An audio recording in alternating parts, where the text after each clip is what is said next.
Deus abençoe a todos novamente, que Deus me capacite para dar essa aula para os irmãos, que Deus capacite os irmãos também com entendimento, que Deus nos dê revelação da sua palavra, que Deus, por favor, salve os nossos parentes familiares e cure também os enfermos que há no nosso meio. Amém? Então, hoje eu vou falar para os irmãos a respeito de 2 Crônicas. Na aula passada eu falei sobre 1 Crônicas e agora vamos terminar então essa parte da Bíblia. Pronto. No livro de 2 Crônicas, ele começa com o reinado de Salomão. E logo depois de Salomão vem a divisão do reino. Então eu deixei aqui as 12 tribos de Israel, só para os irmãos lembrarem do lado esquerdo, e depois do lado direito, como que ficou mais ou menos a divisão entre reino de Israel e reino de Judá, só para os irmãos poderem consultar quando necessário. O livro de 2 Crônicas, o que ele vai cobrir? Eu coloquei novamente, essas imagens aqui eu já tinha usado nas aulas de 1 e 2 Reis. Ali tem um portão, um dos portões da Babilônia, que foi construído depois, até que o povo foi levado cativo para a Babilônia, mas provavelmente quando o povo de Judá foi levado cativo para a Babilônia, eles devem ter entrado em algum portão bem parecido com esse. Eu coloquei ali o Templo de Salomão, passando infelizmente da luz para as trevas. Ele começou muito bem, o rei Salomão começou muito bem, terminou muito mal. E o fim do reino de Judá e o de Jerusalém é juntamente a destruição de Jerusalém, do templo e dos muros. E ali a coroa, porque é o período ali da monarquia, que começa com a monarquia de Israel e essa monarquia termina junto com a destruição de Jerusalém. Então, o que 2 Crônicas vai falar? 2 Crônicas vai falar sobre o reinado de Salomão, começa falando sobre o reinado de Salomão. Depois vai contar a divisão entre os reinos do norte, o reino de Israel e o reino do sul, ficou o reino de Judá. Vai contar as histórias do reino de Judá. Então, não vai contar, 2 Crônicas não foca nos reis de Israel, só nos reis de Judá, tá bom? O cronista quis deixar somente essa parte registrada, porque essa aqui é a descendência de Davi, é a descendência de onde viria Jesus Cristo. Vai contar, no final ali de 2 Crônicas, vai falar a respeito da destruição de Judá, de Jerusalém e do templo, em 587 anos antes de Cristo pela Babilônia, e tem uns últimos versículos ali que ele já fala sobre o decreto de Ciro, rei da Pérsia, no ano de 539 antes de Cristo, ordenando o retorno dos judeus, permitindo o retorno dos judeus de Jerusalém e ordenando que fosse reconstruído o templo. Aqui eu coloquei reconstruído, mas na verdade é construído um novo templo, porque não foi aquele templo de Salomão que foi exatamente reconstruído, foi um novo templo mesmo, tá bom? Então, o que é importante saber sobre 2 Crônicas? A mistura de Israel e de Judá com outros povos fez com que o pecado de idolatria, a adoração a outros deuses, entrasse no povo de Deus. E a idolatria foi o pecado que causou a destruição de Judá e de Israel. É que aqui eu vou falar mais de Judá, tá bom? Mas quando a idolatria causou também a destruição do reino do norte, até mais rápido do que do reino do sul. Depois do pecado de idolatria, outros pecados também entraram, tanto no reino do norte quanto no reino do sul, como o derramar sangue inocente. É uma das coisas que Deus odeia, o derramar sangue inocente, oprimir o órfão, a viúva e o estrangeiro, imoralidades, tudo que é tipo de imoralidade, prática de feitiçaria também, de agouros, de superstições, prática da injustiça e outras coisas abomináveis para Deus, tá bom? Deus enviou seus profetas, então é importante nós sabermos que Deus ele sempre enviou seus profetas para trazer o povo ao arrependimento. Então, Deus não simplesmente ficou em silêncio com o pecado do povo, Deus não aceitou, obviamente, o pecado do povo, e ele enviou seus servos profetas, mas nós vamos ver que os profetas foram desprezados, normalmente, pelo povo de Deus. Então, assim, a mensagem era, ou vocês se arrependam, ou eu vou trazer a destruição que já havia sido profetizado desde Moisés, tá bom? Judá teve alguns reis muito bons, que fizeram aquilo que agradava a Deus, mas teve reis péssimos, que foram a causa da sua ruína. Então, nós vamos ver ali, vai ter um slide que eu vou mostrar os reis que assim se destacaram por terem feito aquilo que agradava a Deus, versus reis que se destacaram por aquilo que desagradava a Deus. E por mais que tenham tido mais reis bons aos olhos de Deus, né, nesse sentido de fazer aquilo que agrada a Deus, aqueles reis ruins foram tão ruins, mas tão ruins, que foram a causa da destruição do povo como um todo. E mesmo reis bons, né, mesmo reis assim que aparentemente foram bons, por exemplo, o rei Joás, eles tiveram seus momentos ruins, né? Por exemplo, depois eu vou comentar sobre o rei Joás. Ele mandou matar o filho do sumo sacerdote Joiada, né, que foi quem o protegeu durante os anos em que Atalia, sua avó, reinava. E aí, no final da vida dele, Joás até foi morto, né? As pessoas ficaram revoltadas com aquilo que Joás fez com Zacarias, filho de Joiada, e conspiraram contra ele e mataram o rei. Então, uma dica para vocês, né? Sempre que vocês virem ali no livro de 1 Reis, 2 Reis, 1 Crônicas e 2 Crônicas, que alguém se levantou, conspirou contra o rei e o matou, significa que aquele rei não estava agradando muito, né, principalmente as obras de Deus. É que essas conspirações elas eram mais comuns no Reino do Norte, mas aqui no Reino do Sul, Joás talvez tenha sido um dos únicos aí que foi morto de forma conspiratória. Mas seu filho Amazias começou a reinar.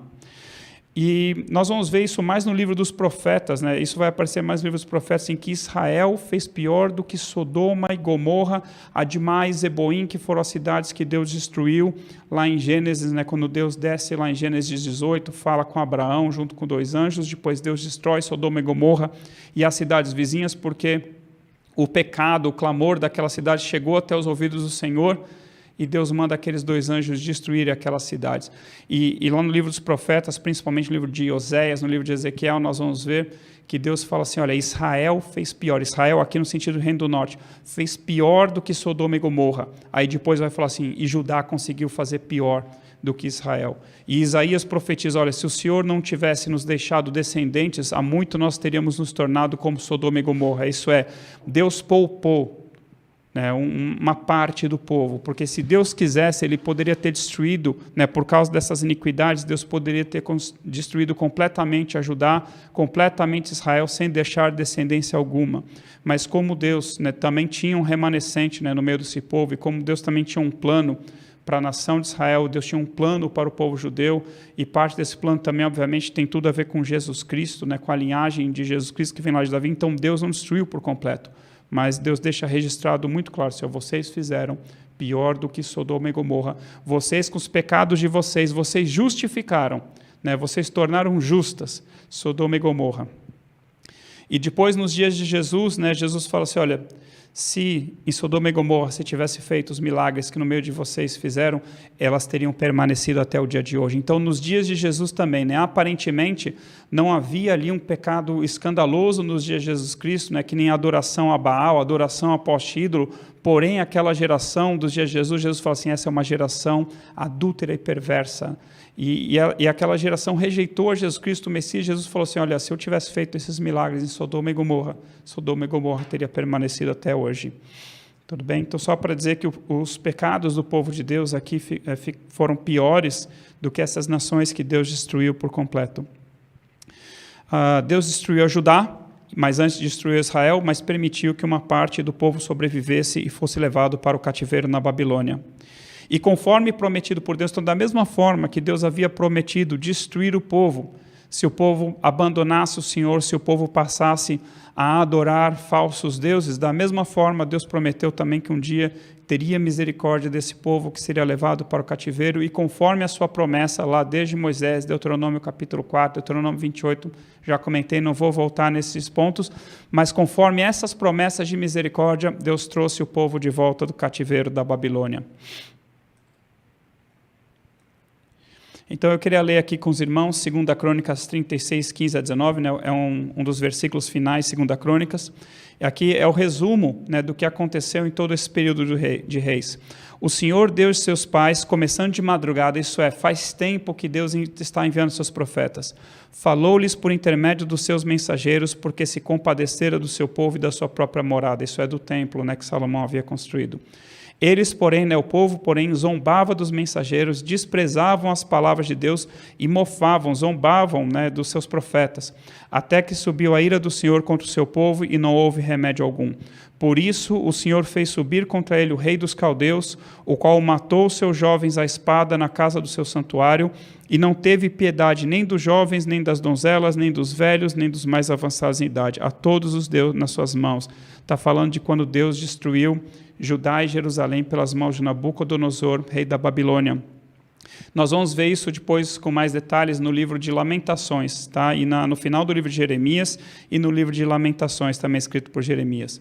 Todos os utensílios da casa de Deus, grandes e pequenos, os tesouros da casa do Senhor e os tesouros do rei e dos seus príncipes, tudo levou Nabucodonosor para a Babilônia. Nós vamos ver, né, Deus se irritando com Belsassar, rei da Babilônia, lá em Daniel 5, quando ele pega os utensílios do templo e usa no seu banquete e oferece louvores aos seus deuses usando os utensílios do templo. Aí foi a gota d'água, Deus falou, hoje chega, eu acabei com a Babilônia hoje, né, lá em Daniel 5. Queimaram a casa de Deus e derribaram os muros de Jerusalém. Todos seus palácios queimaram, destruindo também todos seus objetos preciosos. Então, esse é o final de Jerusalém, e eu quero mostrar, né, como que nós chegamos nesse ponto. Só confirmar uma coisa aqui para os irmãos.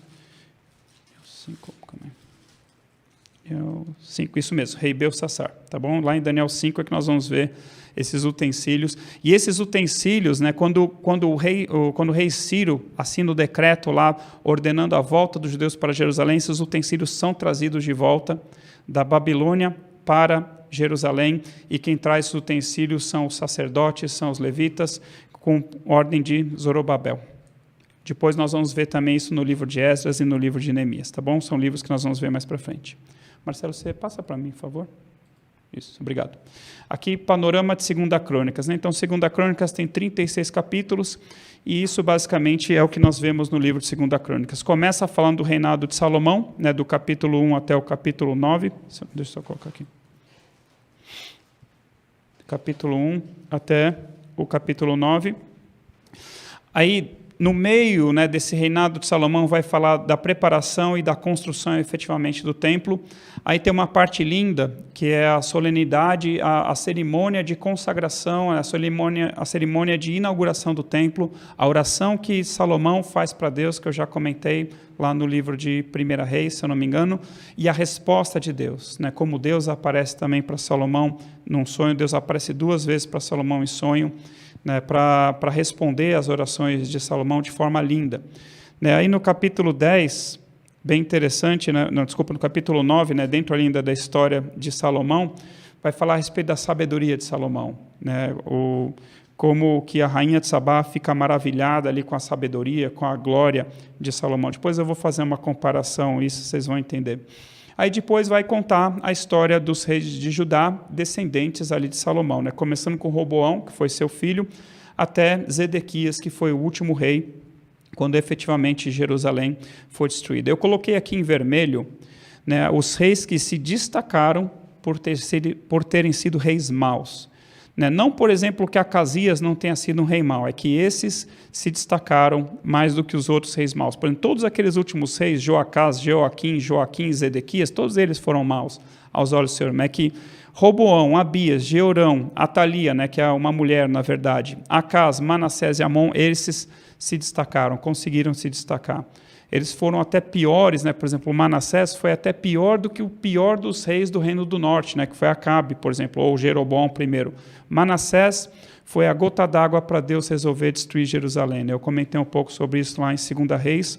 Manassés, ele caiu a tal ponto que ele chegou a sacrificar os próprios filhos dele para Moloque, né? Então, olha só a que ponto que o povo de Deus chegou, né? Não somente caiu no pecado de idolatria, mas chegou a fazer sacrifício de crianças para os falsos deuses da terra de Canaã. Aí Deus leva ele, Deus permite, né, que os sírios venham contra ele, levam ele para o cativeiro, na Assíria já aqui. E Manassés, esse detalhe eu comentei, né, quando eu falei lá de 2 Reis, esse detalhe só tem aqui no livro de 2 Crônicas. Manassés se arrepende dos seus pecados. Deus o traz de volta para Jerusalém. Ele tenta desfazer, né, tenta destruir, né, os postes ídolos, as estátuas que ele fez, porém o povo já estava corrompido, né? Então tem um slide aqui que eu vou comentar sobre a fidelidade do rei versus a Deus, versus a fidelidade do povo a Deus. Então tem momentos, né, em que Deus que o povo está fiel a Deus, mas o rei não está, ou o inverso também, né? Que nem aqui no caso de Manassés. No final da sua vida ele se arrependeu dos seus pecados, mas o povo já estava de tal forma corrompida que no filho dele, quando o filho dele vem reinar, voltam todos os pecados praticamente que ele tentou consertar no final da sua vida. E por incrível que pareça, né, Josias, que é neto de Manassés, filho de Amon, foi um rei excelente, né? O testemunho que a Bíblia dá a respeito dele é lindo, né? Fala que não houve rei como Josias que se convertesse ao Senhor de todo o seu coração. E eu comentei também, se não me engano, lá em 2 Reis, que qual a diferença de Josias para Davi? Como assim? Quer dizer, então, que Josias foi melhor do que Davi? E eu expliquei que, assim, quando Davi nasce, né, o juiz naqueles dias era Samuel, né? Então, Samuel, ele conseguia, né, deixar o povo de Israel submisso ao Senhor. Porém, quando Josias nasce, ele nasce num contexto de depravação total, né, de idolatria, né, que nem eu comentei, uma época em que as pessoas estavam sacrificando crianças para Moloque e para outros falsos deuses, e ele nasce nesse contexto. E é nesse contexto que quando acham a lei do Senhor no templo, né, porque ele se converte ao Senhor, de alguma forma, né, milagrosamente, ele se converte ao Senhor, talvez por causa do sumo sacerdote Joiada, que, se não me engano foi Joiada que cuidou dele, e aí acham a lei de Moisés no templo, e trazem para ele, e a hora que leem a lei de Moisés diante dele, ele se humilha de tal forma diante do Senhor, manda consultarem o povo, olha, é grande a ira do Senhor contra esse povo, vai lá consultar a profetisa, vamos ver o que Deus tem para falar, e Deus fala assim, por que você se humilhou quando você ouviu as minhas palavras, né, quando você ouviu as palavras da minha lei, eu vou te poupar, né, daquilo que eu vou fazer nessa terra. Mas é linda a história de Josias, começa a reinar com 8 anos, reina por 31 anos, morre com 39 numa guerra que não era para ele ter se metido contra o faraó Neco, o rei do Egito, né? Depois eu comento sobre isso, mas Josias foi um rei sensacional, né? Eu marquei ali Asa como outro rei muito bom, mas mesmo Asa teve momentos em que ele não foi tão bom. Josafá, né, eu comentei já em 2 Reis, o grande erro de Josafá foi ter se aliançado com Acabe, rei do norte, e nessa aliança, né, ele deu Jeorão para casar com a Atalia, filha de Acabe, ele importou todos os pecados do reino do norte, ele importou a adoração a Baal, as abominações que eles estavam fazendo, e aí quase que destrói toda a descendência real, né, porque a Atalia, né, quando Acasias é morto, a Atalia, ela mata todos os seus netos, só Joás escapa. E eu já comentei sobre isso, então não quero entrar muito em detalhe aqui, mas só para dizer que nós vamos ver novamente essas histórias no livro de 2 Crônicas. Tá? E aí dentro dessa história dos 6, vai contar ali nos dias de Roboam como que aconteceu a divisão entre reino de Israel e Judá, né, que foi culpa do pecado de Salomão. E aqui, né, eu destaquei algumas guerras, né, de Judá contra o Egito, Etiópia, Israel, nações vizinhas, Assíria e Babilônia, que aqui, desculpa, ficou errado, né, eu coloquei só do capítulo 12 ao 14, mas isso daqui deveria ser do capítulo 12 até o 36, tá? Essa parte é em laranja, tá bom? Depois eu corrijo e mando também. E aí o final, no último capítulo, né, vai contar como a Babilônia levou cativo, né, parte do povo judeu num determinado momento, depois em outro momento, até que veio a destruição final. Tá bom? Então esse é o panorama de 2 Crônicas. E agora então eu quero dar destaque para algumas coisas, né? Que nem eu comentei, eu já falei muito da história dos reis de Judá. Vocês têm aquele material que eu enviei, uma tabelinha, né, sobre se o rei de Israel foi bom, se o rei de Judá foi bom ou não, e por quê, o que a Bíblia diz, tá bom? Então fica ali aquele material para consulta. Então Salomão, ele começa muito bem, né, no sentido que ele começa honrando e glorificando ao Senhor. Ele começa pedindo, né, Deus aparece para ele em sonho, e Deus fala assim, pede o que você quiser para mim. E ele fala assim, Senhor, me dá, como que eu vou governar sobre todo esse teu povo, né? Que o Senhor me dê um coração sábio e prudente para que eu saiba discernir, né, entre o bem e o mal. E Deus fala assim, por que você me pediu sabedoria? Não me pediu a morte dos seus inimigos, nem glória, nem riquezas, nem honra. Eu te dou aquilo que você me pediu e tudo aquilo que você não me pediu, eu te dou. Né? Então, agrada-te do Senhor, Ele satisfará os desejos do teu coração. Naquele momento, Salomão se agradava do Senhor. Salomão queria simplesmente ser um bom rei sobre todo aquele povo que Deus o havia constituído. Deus se agradou do pedido de Salomão, Deus deu sabedoria para Salomão, mas que nem eu também já comentei, toda aquela sabedoria que Salomão recebeu da parte de Deus não foi suficiente para impedir que ele caísse em grave pecado. E por que ele caiu em grave pecado? Porque ele transgrediu a lei do Senhor. Na lei do Senhor, Deus já havia falado, não casem com mulheres estrangeiras. E quem foi a primeira esposa de Salomão? A filha de Faraó.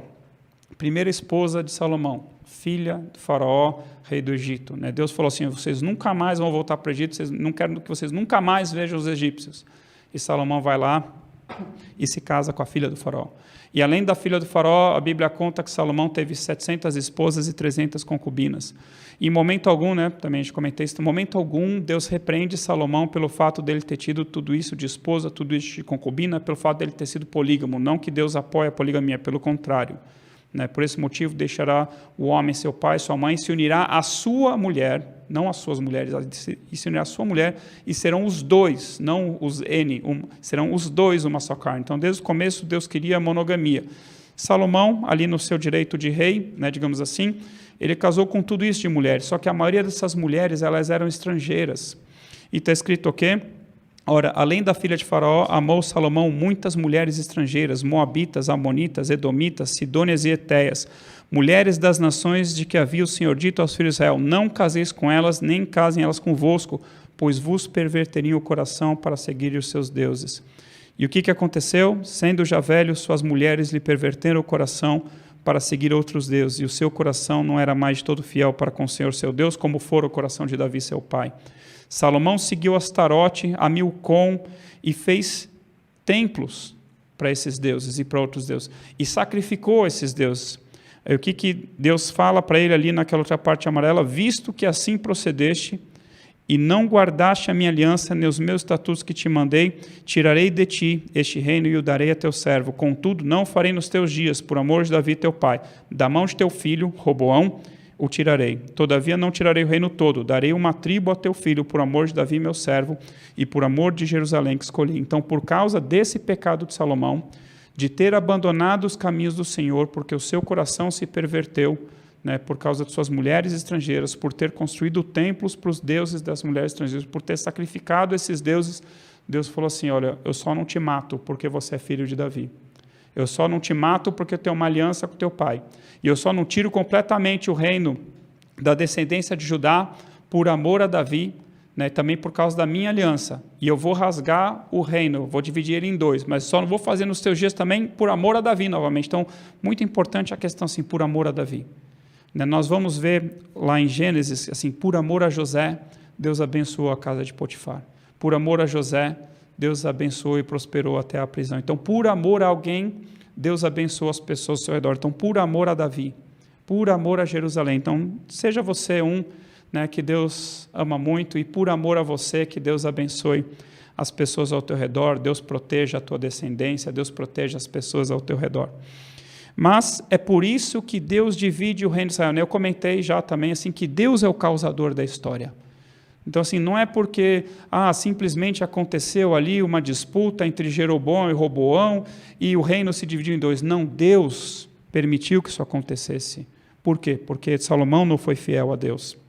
Então, aqui, esse slide eu trouxe na aula passada só para lembrar Deus, o rei, o profeta, o sacerdote e o povo. Por quê? Eu vou mostrar aqui um slide que eu vou falar muito a respeito dos profetas. Como eu já comentei bastante sobre a história dos reis no livro de 2 Reis, eu queria aqui, durante 2 Crônicas, falar bastante sobre as profecias e os profetas que estão inseridos naquele contexto dos reis, tá bom?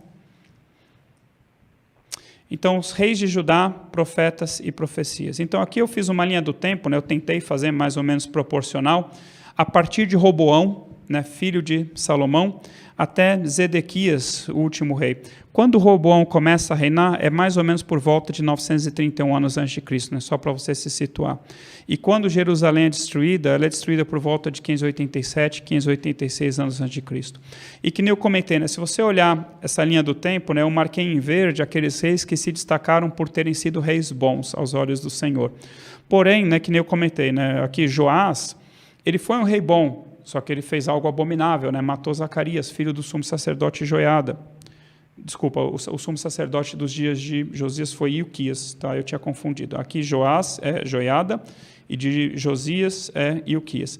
Então, apesar de nós termos talvez períodos maiores com reis bons do que períodos com reis ruins, esses reis ruins foram tão ruins, mas tão ruins, fizeram o povo pecar a tal ponto que trouxeram a ira de Deus contra Judá, contra Jerusalém, né, fizeram com que Jerusalém pecasse mais do que Israel, e Israel pecou mais do que Sodoma e Gomorra. Então, aqui eu coloquei alguns dos profetas, né, não estão todos. Do lado direito, né, por acaso, é interessante, né, que assim, aqueles profetas que escreveram livros, por exemplo, Isaías, Oséias, Jeremias, Ezequiel, Daniel, eles estão mais para o lado direito aqui da linha do tempo.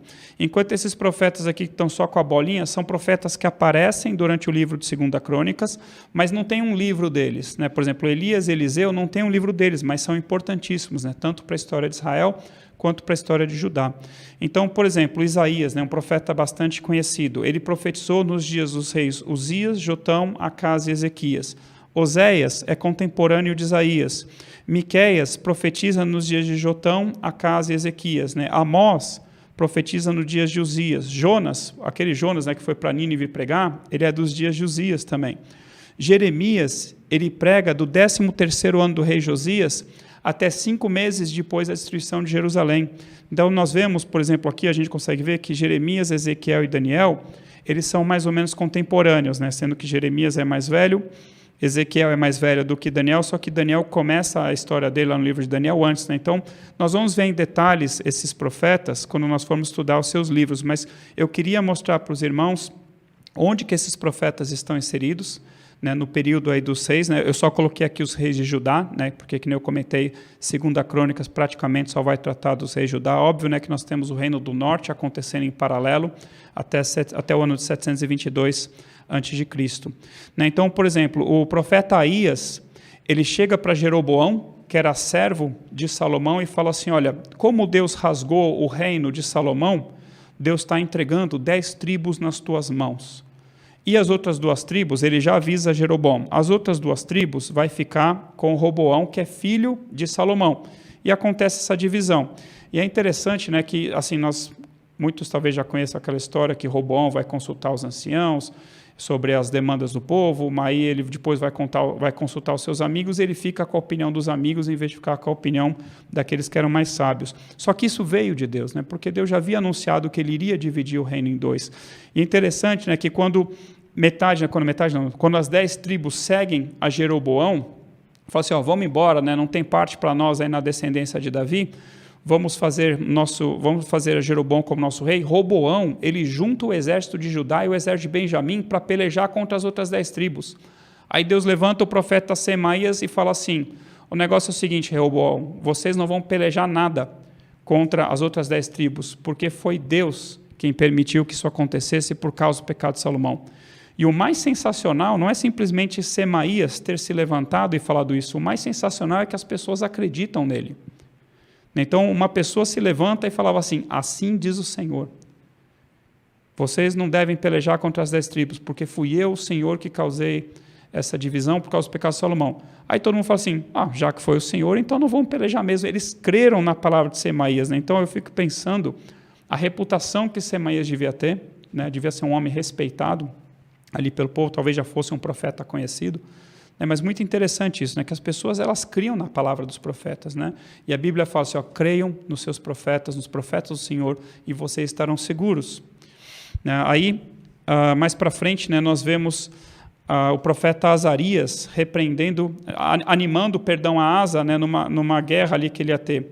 E depois Anani repreendendo o rei Asa, porque ele havia confiado mais nos médicos do que no Senhor, né? Deus havia livrado ao rei Asa, né, contra Zerá, o etíope, né, um exército de mais de 1 milhão de pessoas, né, o rei da Etiópia, Zera, veio contra Asa, ele temeu, e Deus levantou esse profeta Azarias e falou assim, Asa, não precisa temer não, que Deus vai te dar vitória. Asa confiou no Senhor, eles ganharam desse exército com mais de 1 milhão de soldados, e depois, mais para frente, Asa, ele prefere confiar nos médicos do que não confiar no Senhor, vem Anani e o repreende, e ele fica bravo com Anani. Depois também Josafá, por exemplo, ele é repreendido pelo profeta Jeú, porque ele se aliou com a casa de Acabe, por exemplo, né? Depois vem Elias, escreve uma carta para Jeorão. Elias e Eliseu eram profetas lá do reino do norte, normalmente, eles profetizavam ali contra basicamente o reino do norte.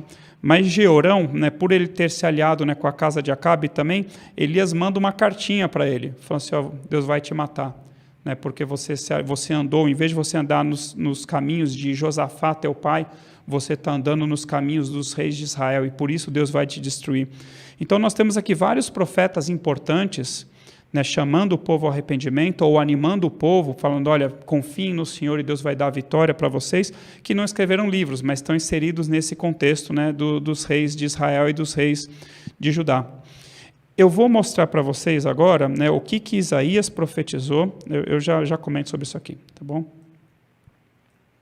Tá bom. Então, eu vou mostrar nos próximos slides o que Isaías profetizou a respeito de Judá, o que Jeremias profetizou e o que Daniel também profetizou, né? Qual foi a ação desses profetas com relação ao reino de Judá? E só para dizer, então, né, que ali em 931, quando Roboão começa a reinar, que ocorre aquela divisão, o que foi aquilo? Juízo de Deus contra Salomão por causa dos seus pecados, né? Então, reino de Israel, 10 tribos do lado do norte. Reino do sul, 2 tribos, Judá e Benjamim. E em 587 anos antes de Cristo, quando acontece a destruição de Jerusalém, do templo e dos muros, né, a destruição por Nabucodonosor, também foi juízo de Deus, contra todos os pecados de Judá, mas tem um momento que Deus fala assim, olha, eu vou trazer Nabucodonosor e os caldeus por causa de todos os pecados de Manassés. Né, então ali eu coloquei ali o templo em chamas, o muro em chamas, que foi a destruição final. Tá bom? É que assim, difícil fazer uma linha do tempo que caiba bastante coisa, né? E eu estou tentando assim fazer por partes. Tem uma outra linha do tempo aqui que eu vou mostrar que eu quero contextualizar com vocês o que nós estamos vendo, tá bom? Acho que vai ajudar os irmãos a entenderem. Tudo bem? Então guardem, por favor, olha, Isaías, né? Dias de Uzias, Jotão, Acas, Ezequias. Então Isaías é mais ou menos 700 e pouco anos antes de Cristo. Ainda está longe a destruição, né? Então a destruição 587, talvez uns 250 anos antes dessa destruição. Jeremias profetizou por 23 anos, né? Desculpa, por mais até, mas é que quando ele cita uma passagem, fala assim, ó, faz 23 anos que eu estou profetizando para vocês, falando assim, olha, vocês devem se arrepender dos seus pecados. Se vocês não se arrependerem dos seus pecados, Deus vai trazer Nabucodonosor e vai destruir vocês. E o povo não deu ouvidos, né? Que nem aquela passagem que nós lemos, que pelo contrário, as pessoas zombavam e maltratavam os profetas de Deus. E Daniel, nós vamos ver a importância dele também, em Daniel 9, quando ele intercede, né, pela volta do povo para Jerusalém, tá bom? Que é o final ali do livro de 2 Crônicas 36 também. E Moisés, desculpa, é só para dizer assim, que Moisés profetizou tudo isso que ia acontecer. Né? Moisés profetizou assim, olha, quando vocês entrarem na terra que Deus prometeu, quando vocês se desviarem do Senhor, quando vocês seguirem os ídolos, quando vocês se misturarem com os outros povos, quando vocês abandonarem o Senhor, Deus vai permitir que os inimigos de vocês pelejem contra vocês, Deus vai permitir que vocês sejam diminuídos, né, que sobrem poucos de vocês, e aí vocês depois vão ser levados para o cativeiro, e lá no cativeiro, quando vocês se arrependerem dos seus pecados, quando vocês se voltarem para Deus, Deus se deixará ser achado por vocês, e Deus vai trazer vocês de volta para essa terra que Deus prometeu. Então, Moisés prometeu tudo, por isso que eu coloquei, profetizou tudo, então por isso que eu deixei Moisés aqui, apesar dele não ser contemporâneo, né? Moisés está lá para a esquerda na linha do tempo. Então, o que Jeremias falou? Né? Então, Jeremias 25, 3, 13, ele falou assim, ó, durante 23 anos, desde o 13º ano do rei Josias, filho de Amon, rei de Judá, até hoje, tem vindo a mim a palavra do Senhor, e começando de madrugada, isso é, faz tempo, e toda manhã, desde manhã eu começava profetizando para vocês, eu tenho anunciado a vocês, mas vocês não têm escutado. Também, começando de madrugada, Deus já enviou outros profetas, né? Então aqui ele vai citar outros profetas, e o que eles pregavam? Convertei-vos agora, cada um do seu mau caminho, e da maldade de suas ações, para que vocês habitem na terra que Deus prometeu dar a vossos pais. Aí Deus depois vai falar assim, ó, todavia, vocês não me deram ouvidos, diz o Senhor. Aí já que vocês não me deram ouvidos, portanto, assim diz o Senhor dos Exércitos, visto que não escutaste as minhas palavras, eis que mandarei buscar todas as tribos do norte, diz o Senhor. Não as tribos de Israel, né? Povos que estavam ao norte de Israel, como também a Nabucodonosor, rei da Babilônia, meu servo. Né? Eu coloquei no outro slide 3 referências, desculpa, estou avançando em vez de voltar aqui, perdão. Ali, né? Jeremias 25, 9, 27, 6 e 43, 10. Por 3 vezes, Deus chama Nabucodonosor de seu servo. Ué, mas aquele rei da Babilônia que veio e destruiu Jerusalém, esse mesmo. Deus fala assim, ele é meu servo, ele está fazendo a minha vontade, ele está executando o meu juízo, não somente contra Judá, mas contra todas as nações ao redor. Lá em Jeremias 25, né, vai falar do juízo de Deus também contra as outras nações, tá bom? Então não é só Judá. O juízo de Deus começa pela casa de Deus, tá bom? Mas se o juízo de Deus começa por nós, né, diz o apóstolo Pedro, qual será o fim daqueles que não temem a Deus? Isso é, qual é a chance deles escaparem? Nenhum, né? Por isso que Jesus Cristo é o único caminho, a verdade, a vida, não tem como escapar, né? Se Deus começa o julgamento pela sua casa, quanto mais o mundo, né? O mundo já está julgado, na verdade, né? Portanto, né, Deus ia trazer Nabucodonosor, rei da Babilônia, e trarei contra esta terra, contra os seus moradores e contra todas estas nações em redor, e a destruirei totalmente, e porei por objeto de espanto, de assobio e de ruína. Então Deus está avisando, arrependam-se, porque senão vai vir a destruição. E olha só, acontecerá, porém, que quando se cumprirem os 70 anos, deixa eu começar ali da última parte amarela, toda esta terra virá a ser um deserto e um espanto. Estas nações servirão ao rei da Babilônia por 70 anos.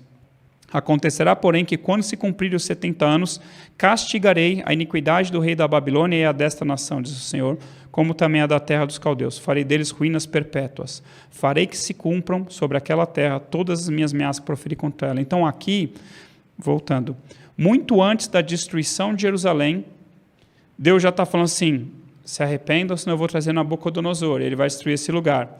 E quando ele vier destruir, as nações servirão a ele por 70 anos. E quando passarem os 70 anos, eu vou trazer de volta o meu povo. Eu vou julgar a Babilônia e vou trazer de volta o meu povo. Então as pessoas confundem um pouco, né? As pessoas acabam falando assim, 70 anos de cativeiro. Na verdade, são 70 anos de duração do Império da Babilônia. E dentro desses 70 anos, né, um período ali quase bem próximo a isso, Judá ficou cativo ali dentro. E não somente Judá ficou cativo, as nações ficaram, né, à mercê da Babilônia. E aqui, né, novamente, né, assim diz o Senhor dos Exércitos, o Deus de Israel, a todos os exilados, que eu deportei de Jerusalém para a Babilônia. Então, assim, por que Jerusalém foi levado, por que os judeus foram levados cativos para a Babilônia? Porque Deus fez isso. E por que Deus fez isso? Porque caíram na idolatria. E Deus havia falado através dos profetas, não façam isso, tá bom?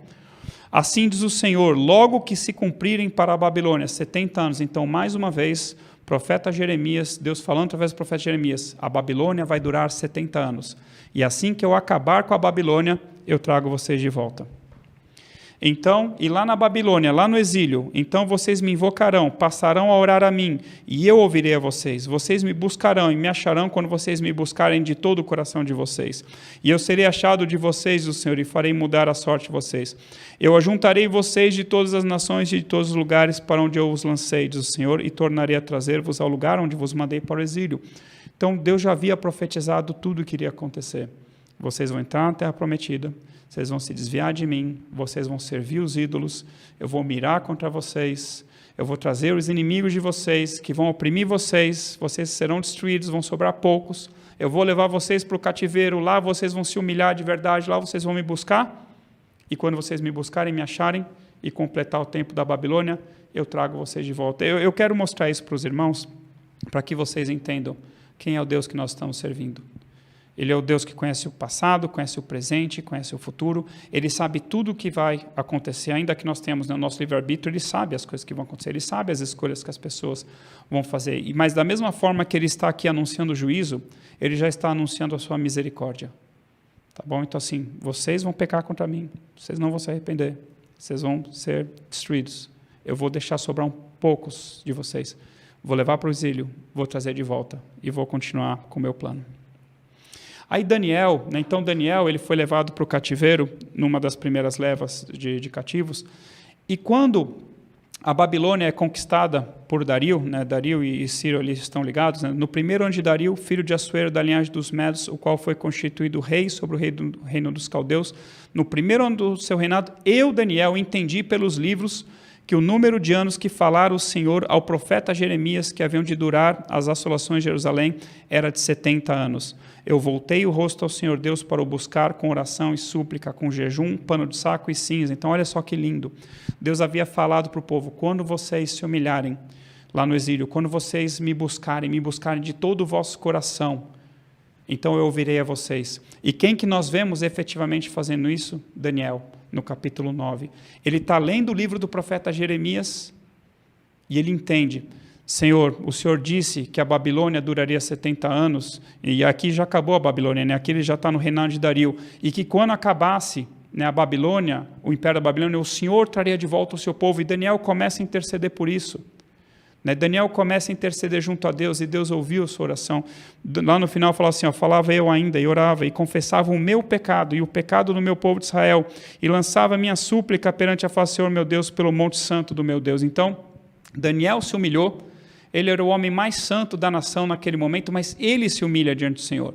Ele confessa seus pecados, confessa os pecados dos seus antepassados, confessa os pecados dos reis de Jerusalém, dos reis de Judá, e fala, Senhor, a tua palavra diz que já deu o tempo, que é hora do Senhor ter misericórdia de volta. E pouco depois disso, né, vem o decreto de Ciro, ordenando a volta do povo. Então, só para mostrar para os irmãos, né, como que isso aqui está interligado. Né? Então, Jeremias profetizou que seria destruído, outros já haviam profetizado, Daniel foi levado para o cativeiro, lá no cativeiro, depois de 70 anos, né, Daniel ainda está vivo, depois dos 70 anos da Babilônia, Daniel intercedendo, falando, Senhor, o Senhor prometeu, pela boca do profeta Jeremias, que depois de 70 anos da Babilônia, o Senhor nos traria de volta, e ele se humilha diante de Deus, e ele cumpre aquilo que Deus falou, se vocês se humilharem, se vocês me buscarem, se vocês me procurarem, vocês me acharão.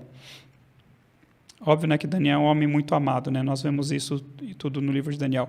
Falta Isaías. Eu deixei Isaías por último porque eu vou mostrar um trecho de Isaías em que ele está profetizando a respeito de um homem chamado Ciro, que é quem assina lá em 539 o decreto para os judeus voltarem. Isaías 44, então, cerca de 200 anos, 200 ou mais anos antes de Ciro, efetivamente, 200 anos antes de Ciro, né? Lembra-te destas coisas, ó Jacó, ó Israel, porquanto és meu servo. Eu te formei, tu és o meu servo, ó Israel, não me esquecerei de ti. Desfaço as tuas transgressões como a névoa e os teus pecados como a nuvem. Torna-te para mim, porque eu te remi. Então aqui Deus fala assim, eu vou perdoar os teus pecados. Assim diz o Senhor que te redime, o mesmo que te formou desde o ventre materno. E depois ele vai falar assim, olha, eu confirmo a palavra do meu servo, dos meus profetas, e cumpro o conselho dos meus mensageiros. Eu digo de Jerusalém, ela será habitada. Eu digo das cidades de Judá, serão edificadas. E quanto às suas ruínas, eu as levantarei. Jerusalém ainda nem tinha sido destruída. Deus está falando assim, olha, vai ser destruída, porém vai ser reconstruída. Ficará deserta, porém eu tornarei a fazer com que ela seja habitada. Que digo de Ciro? Ciro não havia nem nascido ainda, Ciro não existia. Mas aqui, Deus, através do profeta Isaías, já fala, o nome desse homem vai ser Ciro. Ele é meu pastor e cumprirá tudo que me apraz.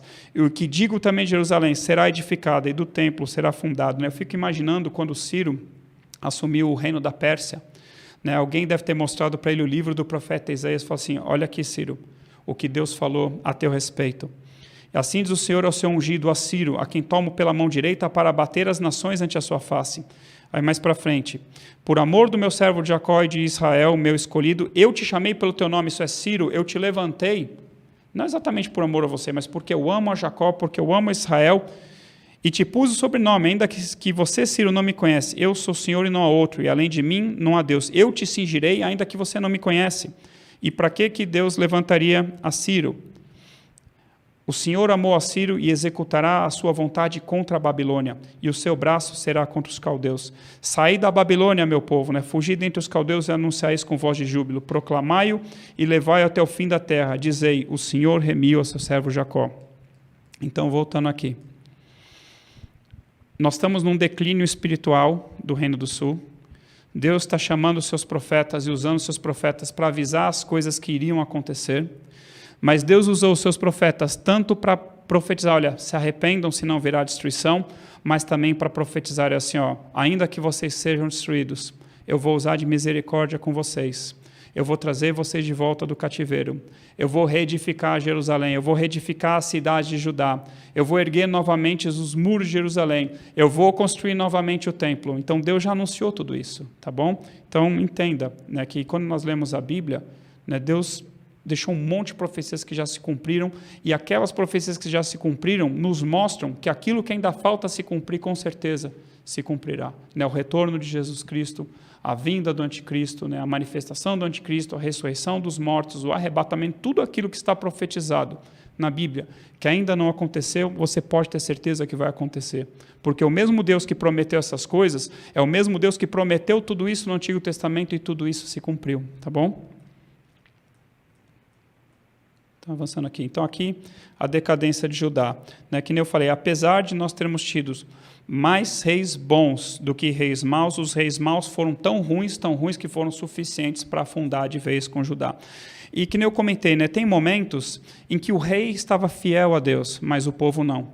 E tinha momentos em que o povo era fiel a Deus, mas o rei não. Tá bom? E a mesma coisa os sacerdotes e os profetas. Né? Tem um momento lá, se não me engano, no livro de Ezequiel e no livro de Jeremias, Deus está repreendendo os sacerdotes e os profetas. Né? Os profetas porque adivinhavam por dinheiro e profetizavam mentiras. E os sacerdotes porque eram corruptos e praticavam injustiça também. Então nós temos vários momentos alternando, mas no geral Judá foi de mal a pior, né? Culminando ali na destruição. Né? Que nem eu comentei, isso aqui já comentei sobre Salomão, começou muito bem, mas felizmente terminou muito mal. Construiu o templo, construiu seus palácios, foi um período de jugo pesado, talvez ele colocou muitos impostos ali sobre o povo, e foi isso que o povo foi reivindicar para o seu filho Roboão. Teve paz enquanto ele foi fiel a Deus. Né? E aí eu coloquei ali o pecado dele de idolatria. E é interessante, né? Eu quero fazer uma comparação da sabedoria de Salomão versus o nosso rei Jesus. O rei de Tiro, né, chamado Irão, que era amigo de Davi e se tornou amigo de Salomão, ele fala assim, ele fica impressionado com a sabedoria de Salomão, e ele fala assim, ó, porquanto o Senhor ama o seu povo, te constituiu rei sobre ele. Então assim, Deus ama tanto a Israel, Salomão, que ele colocou um rei sábio sobre Israel. Bendito seja o Senhor, Deus de Israel, que fez os céus e a terra, que deu ao rei Davi um filho sábio, dotado de discrição e de entendimento, que edifique a casa do Senhor para o seu próprio reino. E a rainha de Sabá, também admirada com a sabedoria de Salomão, ele fala assim, ó, feliz os teus homens, felizes esses teus servos que estão sempre diante de ti e ouvem a tua sabedoria. Bendito seja o Senhor teu Deus que se agradou de ti para te colocar no teu trono como rei para o Senhor teu Deus, porque o Senhor teu Deus ama Israel para estabelecer para sempre. Por isso te constituiu rei sobre ele para executar justiça e juízo. E quanto a nós, que Deus colocou sobre nós como rei a Jesus Cristo. Então, Tiro e a rainha de Sabá falam assim, olha, Deus ama Israel, hein? Colocou sobre eles um rei muito sábio, é porque Deus ama esse povo. E sobre nós, que Deus colocou como rei a Jesus Cristo. Eu posso dizer então que Deus nos ama muito mais, né, do que ele amava aquele povo. Jesus fala assim, a rainha do sul se levantará no juízo com esta geração e a condenará, porque veio dos confins da terra para ouvir a sabedoria de Salomão, e aqui está quem é maior do que Salomão. Bem-aventurado, aí o próprio Jesus fala assim, ó, bem-aventurados, né, vocês que estão ouvindo essas minhas palavras, né, vocês meus discípulos, bem-aventurados porém os vossos olhos, porque veem os vossos ouvidos, porque ouvem, pois em verdade vos digo que muitos profetas injustos desejaram ver o que vocês verem e não viram, e ouvir o que vocês estão ouvindo e não ouviram. Então, se Deus amava Israel e colocou sobre Israel um rei sábio, quanto mais a nós, que colocou a Jesus Cristo. E nós temos acesso às palavras de Jesus Cristo, nós temos acesso àquilo que Jesus Cristo falou, e está tudo aqui. Então nós somos muito mais felizes, muito mais bem-aventurados do que o povo sobre quem Salomão governava. Eis aqui quem é maior do que Salomão. Né? E Jesus usa outras passagens também no Antigo Testamento, por exemplo, os ninivitas se arrependeram com a pregação de Jonas.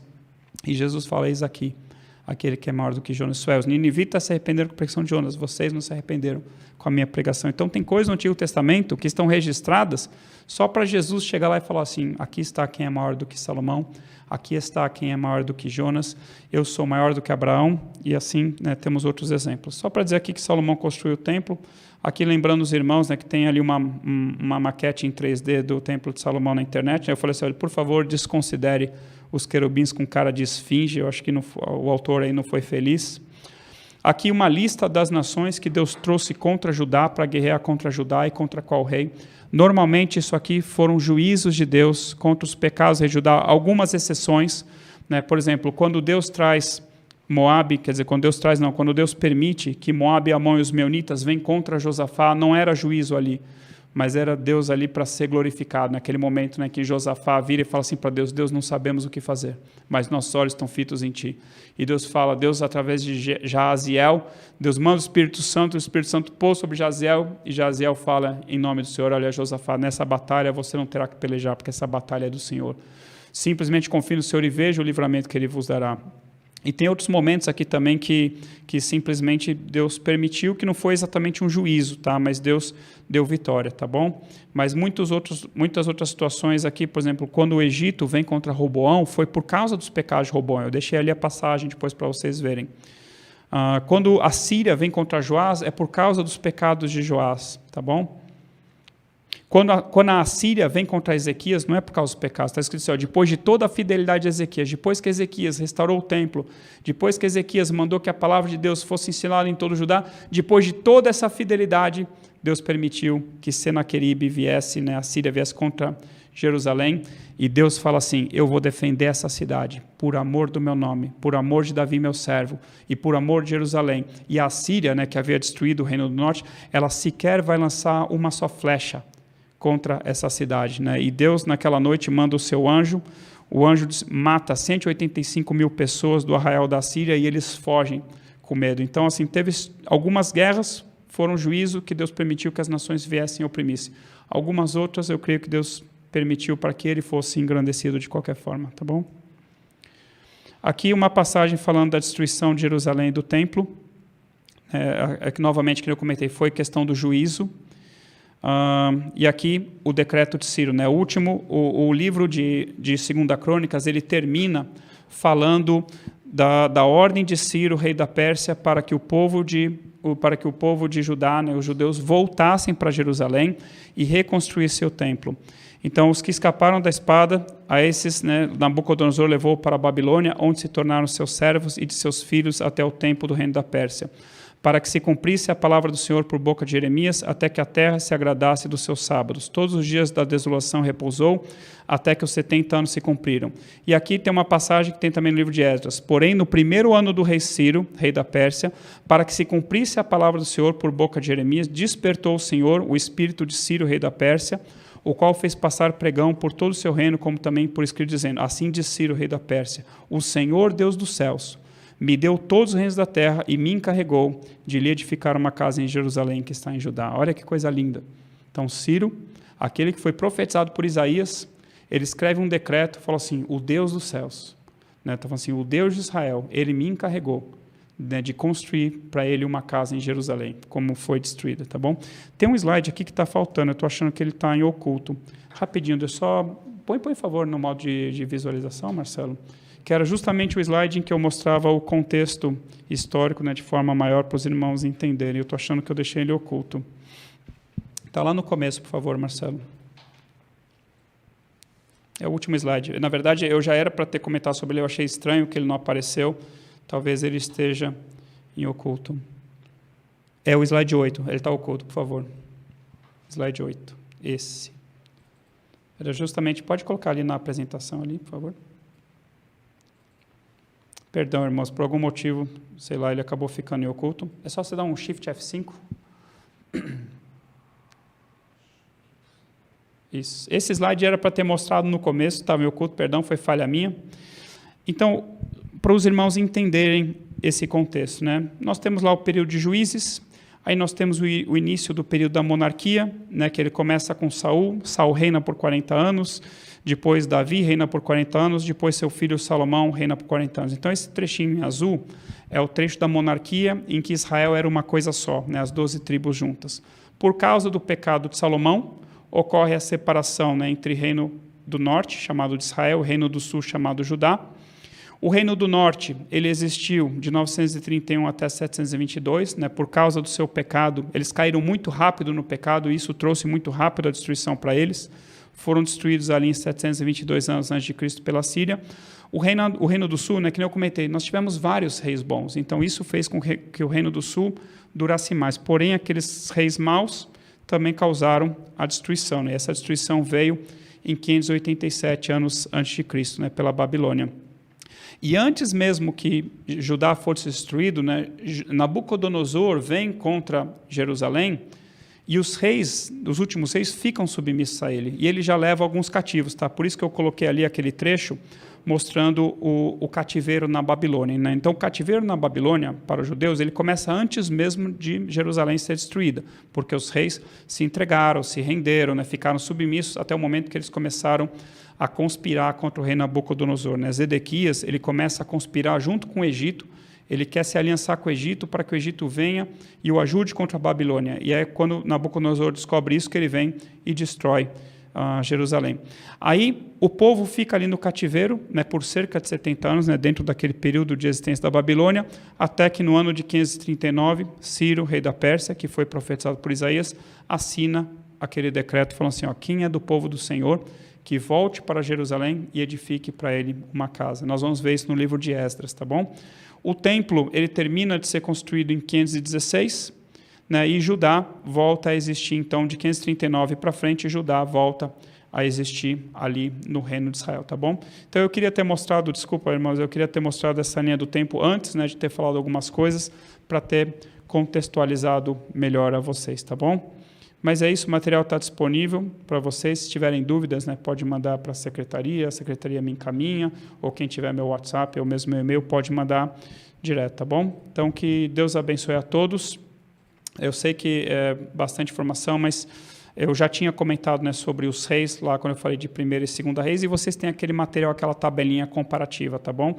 Mostrando ali as coisas boas e as coisas ruins que são apontadas pela Bíblia. Aqui eu quis mostrar para vocês mais, assim, como que os profetas foram importantes nesse período, como que Deus usou os profetas para chamar o povo ao arrependimento, mas mesmo sabendo que o povo não se arrependeria, que viria a destruição, mas Deus também profetizou a misericórdia e a restauração dele, tá bom? Deus abençoe a todos em nome de Jesus.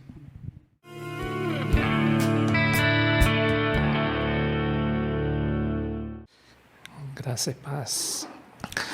Hoje é a aula 10, módulo 2, é o livro de Atos. O livro de Atos, no Novo Testamento, diferente do Antigo Testamento, as histórias são bem curtas. Basicamente, a vida de Jesus, que é o Evangelho, que lá conta a história de Jesus, em especial os milagres e os ensinos de Jesus em Mateus, Marcos, Lucas e João, que terminamos na vez passada. Inclusive, provavelmente Lucas provavelmente foi o escritor do livro de Atos, então provavelmente Atos é um livro, é uma continuação do livro de Lucas. Então começa em Lucas e Atos é uma continuação. Mas antes de começar o livro de Atos, eu queria fazer uma recapitulação de alguns ensinos do Evangelho, só para ter uma recapitulação breve, que nós consideramos que sejam importantes sim, mas aquilo que eu achei que seja interessante para nós, tá bom? Primeiro, no caso de Jesus, a gente aprendeu que ele ficou 30 anos aprendendo. Aqui no fim, ele, depois de 30 anos de aprendizado, ele finalmente teve 3 anos de ministério. Tem um versículo no Antigo Testamento que diz que o fim é melhor que o começo. Então, Jesus é a nossa referência. Muito aprendizado, para que no fim ele tivesse o seu ministério florescendo durante 3 anos. Tá? Tem um ensino de Jesus que está nas bem-aventuranças. Bem-aventurança significa felicidade.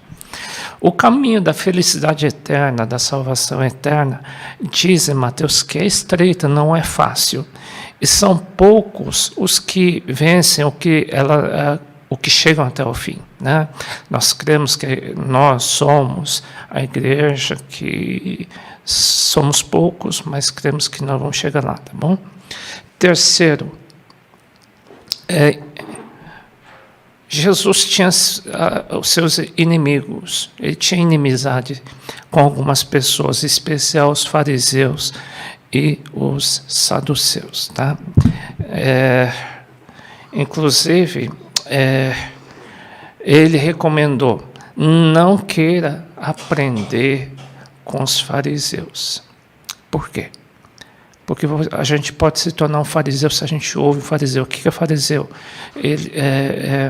Hoje, fariseus são pessoas que ensinam coisas erradas, são pessoas falsas espiritualmente, com ensinos errados e falsos, tá? Os fariseus, Jesus ensina, espalham, ou seja, são causadores de divisões, tá? Fariseus têm uma característica, além de mentirem ou distorcerem as verdades, eles são muito heréticos. O que é herético? Heresia é falsa doutrina, falso ensino. E tem uma característica que Jesus ensinou, eles espalham. O que é espalhar? Eles causam divisões, tá bom? É uma lição que nós aprendemos nos evangelhos. O Espírito Santo 6 tem um papel fundamental. O Espírito Santo que está em nós, ele tem um papel fundamental de fazer lembrar de todas as coisas acerca de Jesus. Ou seja, tudo que a gente tem estudado, tudo aquilo que nós temos assimilado, tudo aquilo que nós temos lido da Bíblia, está na nossa mente. E o papel do Espírito Santo que está no nosso coração, o papel dele é fazer lembrar no tempo apropriado toda a sua palavra. Claro que é importante, então, nós lermos a palavra, termos domínio da Bíblia. Sim, por quê? Ele quer falar através da própria palavra que estiver na nossa mente. Porque o papel fundamental do Espírito Santo qual é? Fazer lembrar todas as coisas. Então, é essencial que você tenha domínio, o máximo de domínio da Bíblia. E geralmente Deus levanta profetas, Deus levanta porta-voz de Deus, pessoas que são cheios da palavra de Deus, mas somado ao Espírito Santo. Não basta só a Bíblia. É a Bíblia na mente e o Espírito Santo no coração que ele faz tornar viva a voz de Deus. É um Deus que fala, tá? Só que o instrumento que Deus usa, teu coração é a tua vida, mas a Bíblia que você tem estudado na tua mente, tá bom?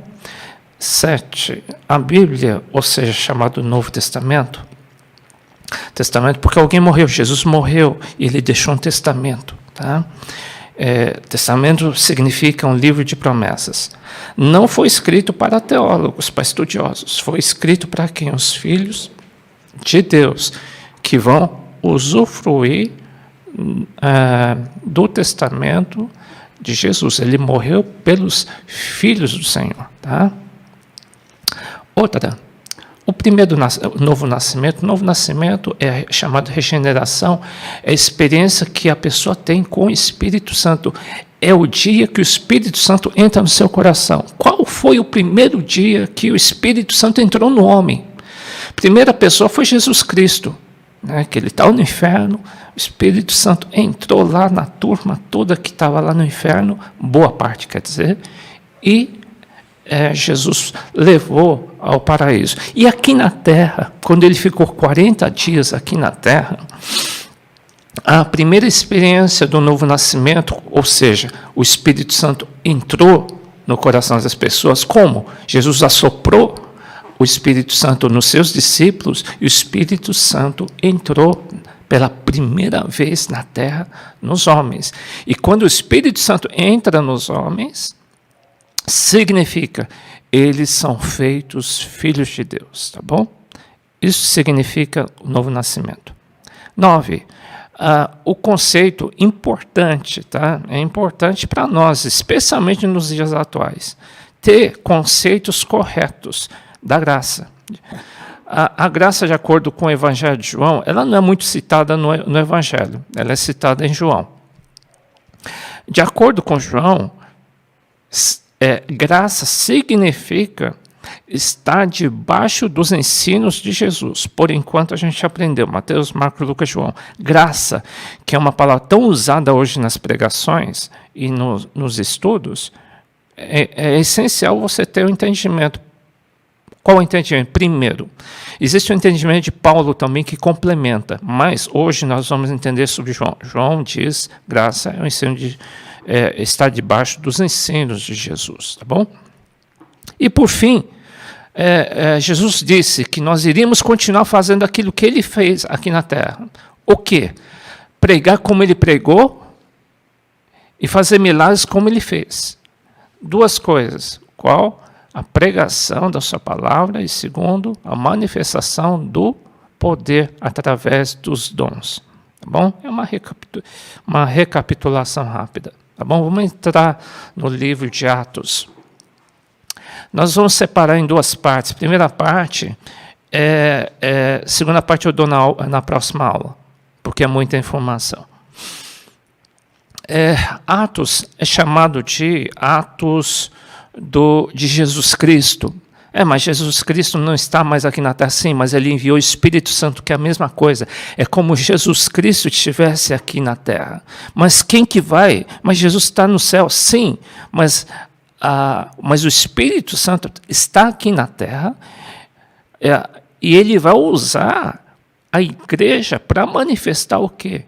O poder de Jesus Cristo. Jesus Cristo vai continuar aqui na terra.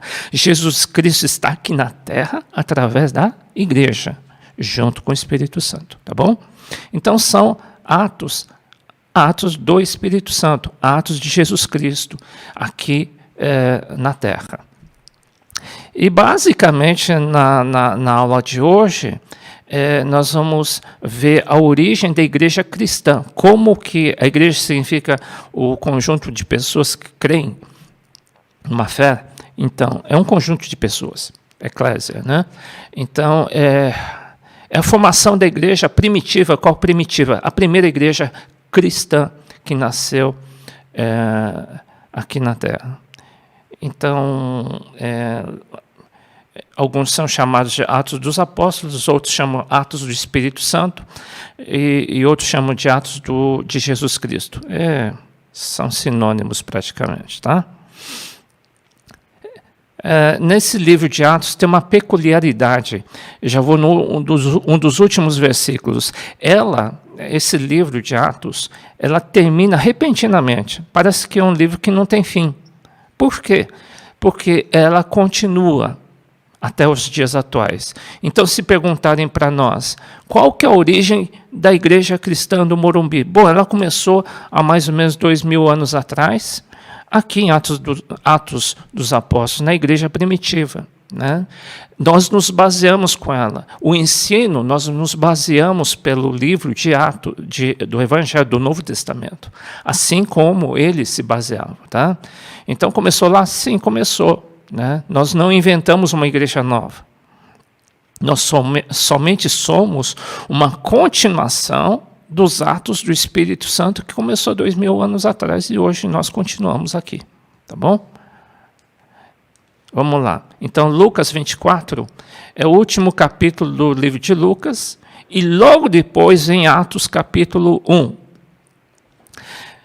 Quando Jesus morreu, ele ressuscitou e diz que ficou 40 dias aqui na terra. Está em Atos 1, versículo 13. Ele ficou vivo com o corpo glorificado durante 40 dias. Ele morreu na Páscoa. Ele morreu exatamente no dia da Páscoa. Ele foi o Cordeiro Pascal. E ele ressuscitou o terceiro dia. Ele ficou 40 dias aqui na terra. Assim como está descrito em Atos capítulo 1, versículo 3, tá bom? E, na verdade, João Batista batizou com água, mas vós sereis batizados com o Espírito Santo. Jesus disse, daqui a alguns dias, quando ele estava aqui na terra, ele disse para os discípulos, gente, vocês vão ser batizados daqui a pouco com o Espírito Santo. E qual que seria a finalidade? E vocês vão receber a virtude ou o poder do Espírito Santo, que há de vir sobre vós, e ser-me-eis testemunhos tanto em Jerusalém como em Judéia e Samaria até os confins da terra. Ou seja, o poder do Espírito Santo, para que viria o batismo do Espírito Santo? Ele diz que o Espírito Santo traria um poder para que eles pudessem salvar muitas pessoas, não somente entre os judeus. Eles iriam também em Judéia, que era a vizinhança, e esse evangelho iria se espalhar em todos os confins da terra. Então, esse seria o papel do Espírito Santo. O projeto do Espírito Santo qual é? A salvação, a multiplicação da salvação para muitas pessoas, né? Por isso que Deus está nos orientando. Vemos a direção do Espírito Santo até na nossa igreja, apesar de sermos tão pequenos. O Espírito Santo age dessa forma, desde Atos. O Espírito Santo conduzindo a igreja da maneira dele. Tá? Ele prepara a igreja, ele enche do Espírito Santo e depois ele pede para que nós nos espalhemos, multipliquemos. É esse o papel do Espírito Santo. Não está funcionando. Isso. Ainda no capítulo 1, cita uma passagem que vocês lembram que Judas fazia parte dos 12 discípulos, né? E entre os 12 discípulos, Judas traiu e ele se suicidou.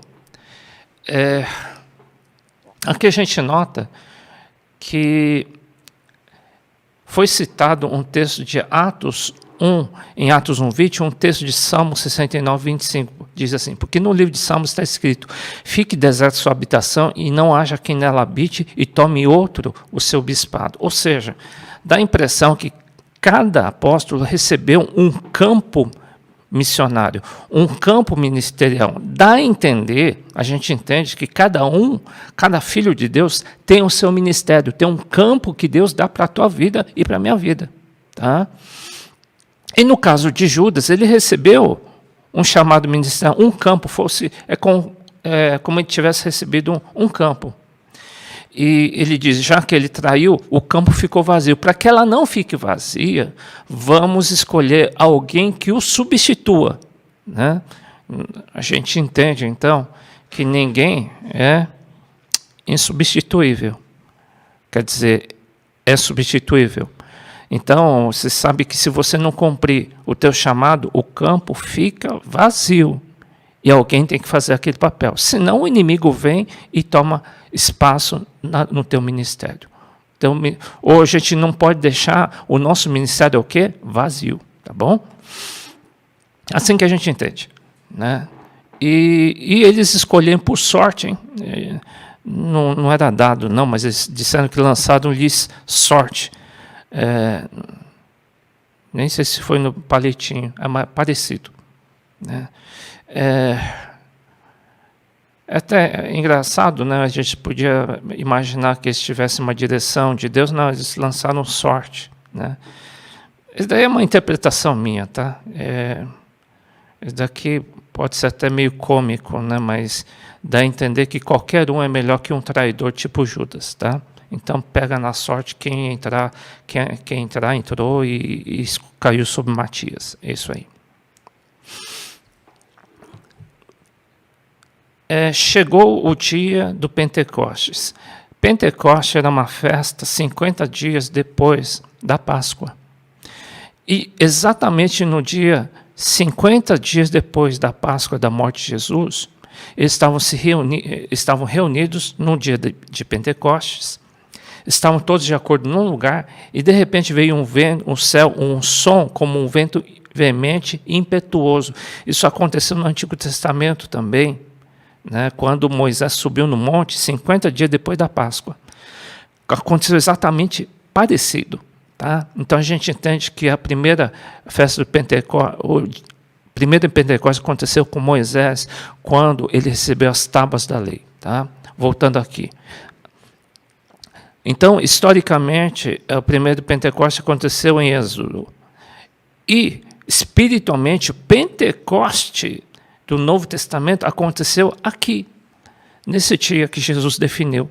E aconteceu que eles foram cheios do Espírito Santo, foram cheios e começaram a falar outras línguas, conforme o Espírito Santo lhes concedia que falassem. Nós entendemos aqui na igreja que um dos sinais mais importantes, ou o sinal mais importante do batismo do Espírito Santo, são as outras línguas.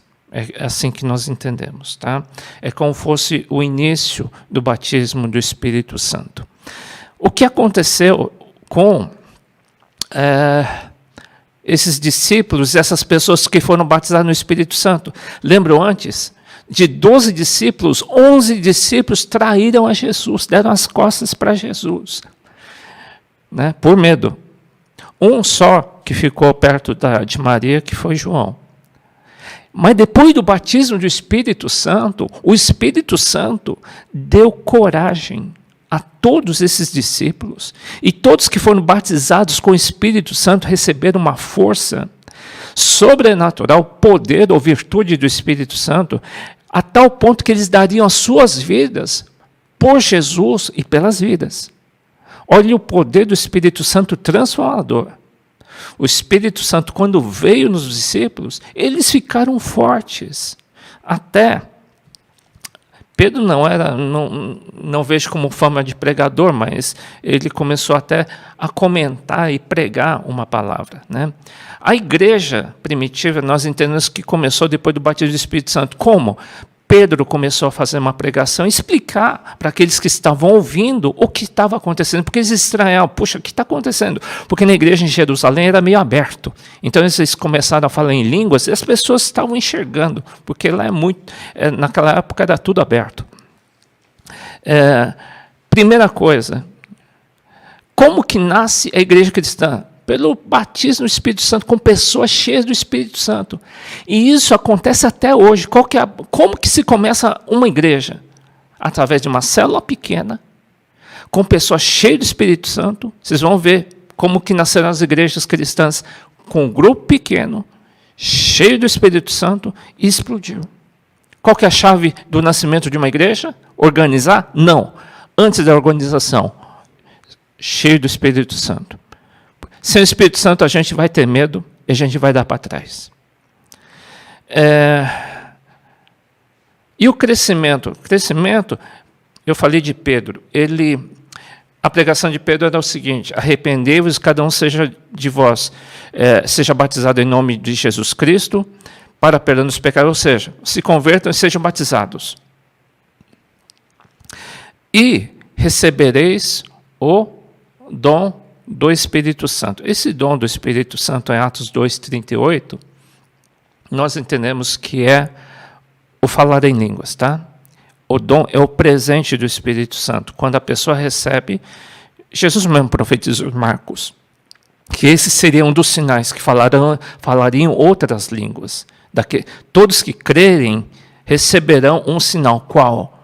Falarão em outras línguas. Então, o dom do Espírito Santo que Pedro está comentando aqui é o falar em línguas, tá bom?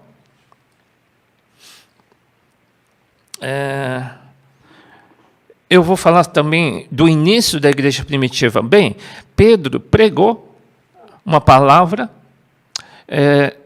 Se nós pregássemos a mesma palavra, não teria esse efeito. Por quê? O efeito está no poder do Espírito Santo. Pedro começou a falar, foi uma coisa de um dia para outro. Repentinamente que aconteceu.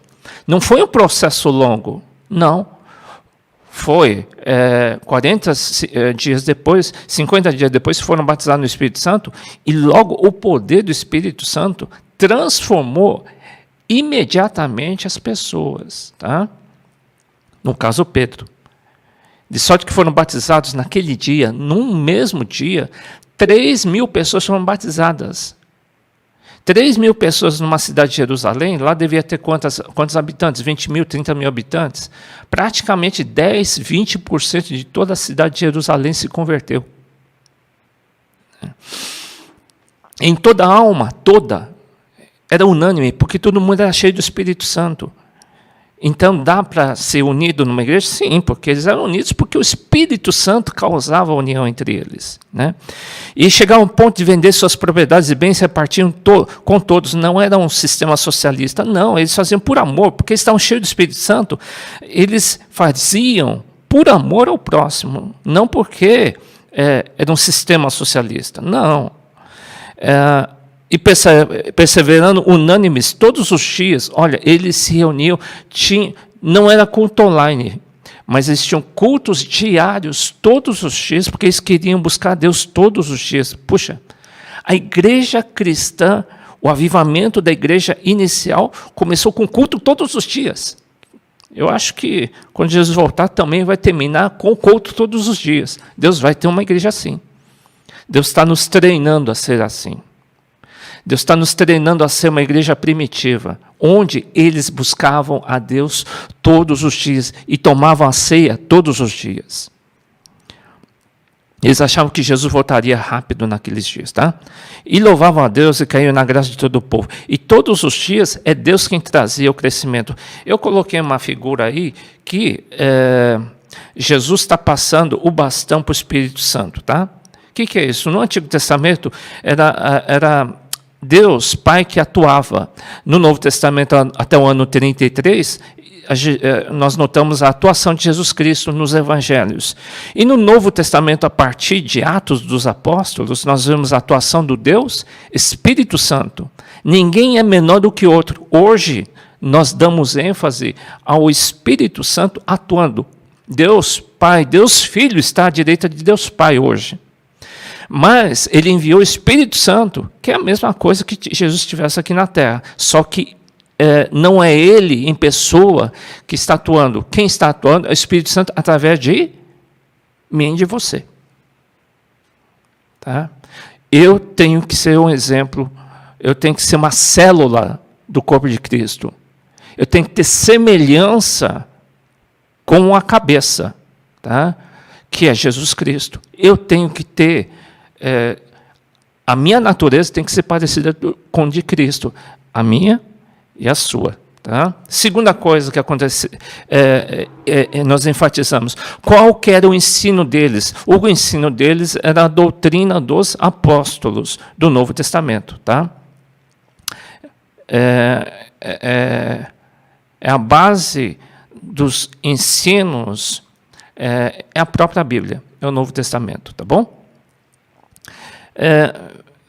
No capítulo 3, Pedro e João curaram um coxo, e eu queria que vocês vissem a visão da pregação desses apóstolos, tá? A visão profética que eles tinham.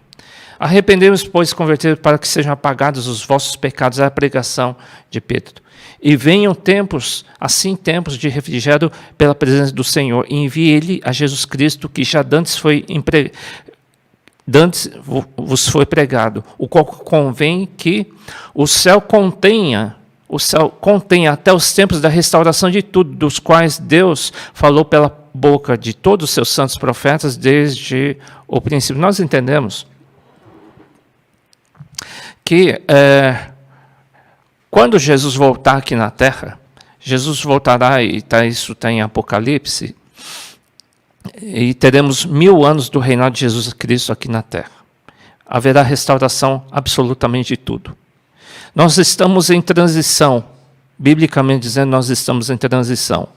E nós cremos que participamos de uma igreja que está sendo restaurada em todas as áreas. Tá?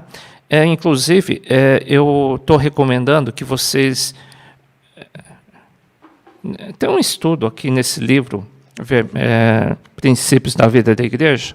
Não está sendo mais editado. Na igreja nós temos alguns exemplares, mas quem tiver, na página, na lição 21, a partir do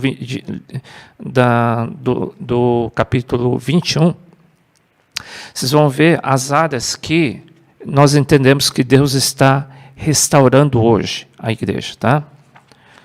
Restaurando quer dizer... nós compramos uma igreja aqui perto, alguns anos atrás, uma casa muito velha, e pensamos em reformar, mas achamos melhor demolir tudo e construir uma nova. Né? Isso se chama restauração.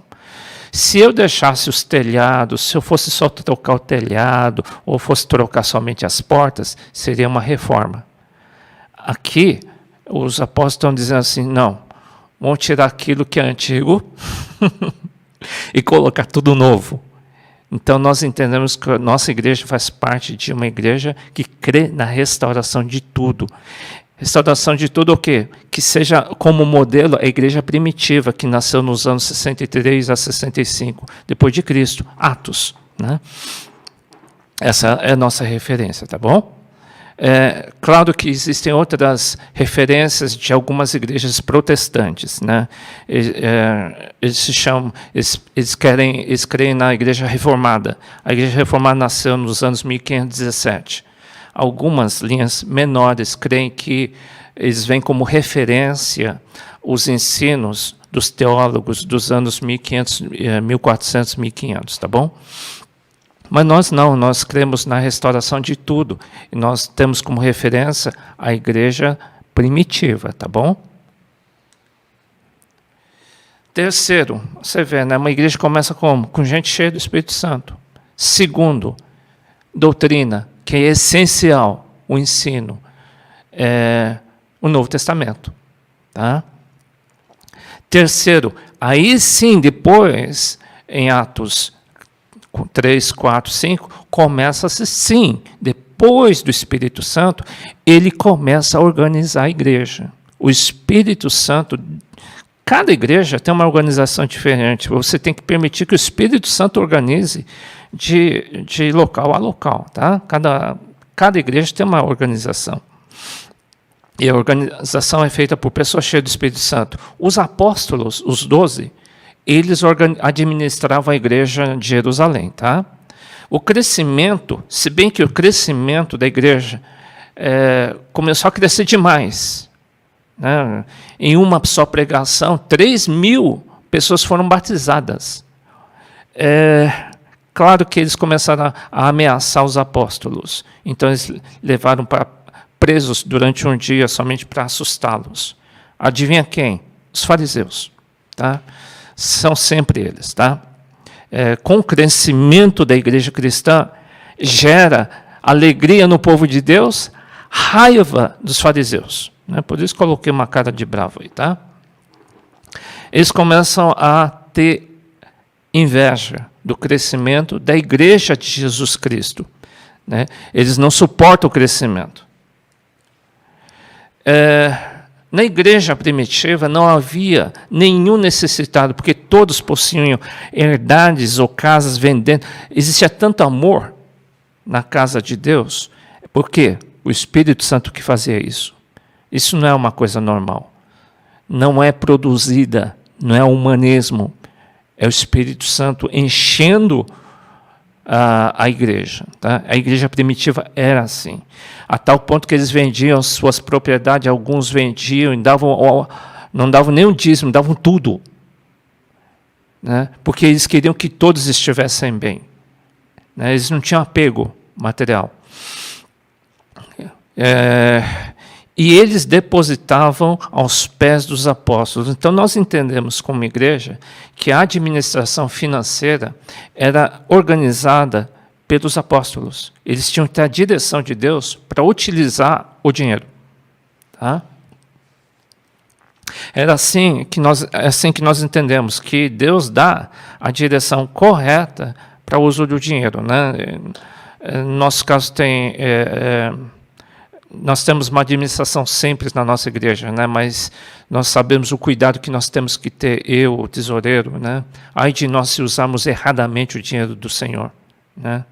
A gente pode até arriscar, acho que é melhor que Deus levasse a gente embora do que a gente usasse errado o dinheiro da casa do Senhor. Tá? É esse nosso conceito. E nós não temos medo de ter esse conceito. Nós cuidamos mais. Eu acho que os pastores têm que cuidar muito mais do dinheiro da igreja do que seus próprios. Bem, e nesse ambiente tinha um casal chamado Ananias e Safira, só para você sentir a presença de Deus e a seriedade. Tinha um casal que vendeu uma propriedade e mentiu, queria dar e na verdade deu uma parte daquilo que eles prometeram que ia dar. O problema não era dar ou não dar, o problema é mentira. Não era tolerado, não pela igreja, hein, por Deus, por causa dessa mentira. Né? Por causa dessa mentira, na hora que eles ofertaram o casal morreu. Literalmente, fisicamente morreram. Por quê? não, a presença de Deus é especial, sim, só que Deus não tolera a mentira, né? E eles morreram. Tanto era a presença de Deus. Era uma igreja cheia de amor? Sim. Cheia da presença de Deus? Sim. Cheia de poder? Sim. Mas também, quanto mais presença de Deus, muito mais temor. Era assim a igreja cristã primitiva. E é assim que Deus está nos levando esses dias para chegar à igreja primitiva. Como? Cheia de amor, cheia de poder, cheia de pureza, cheia de temor.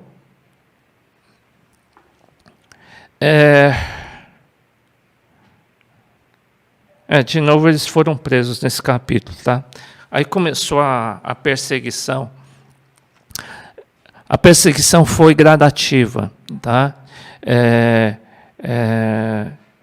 Lançaram a mão dos apóstolos e puseram na prisão novamente, tá bom?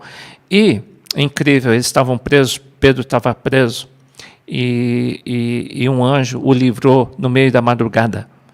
Né, vocês podem achar esquisito isso, né? Mas eu lembro de um chinês que ele está vivo, hein? É um missionário. E ele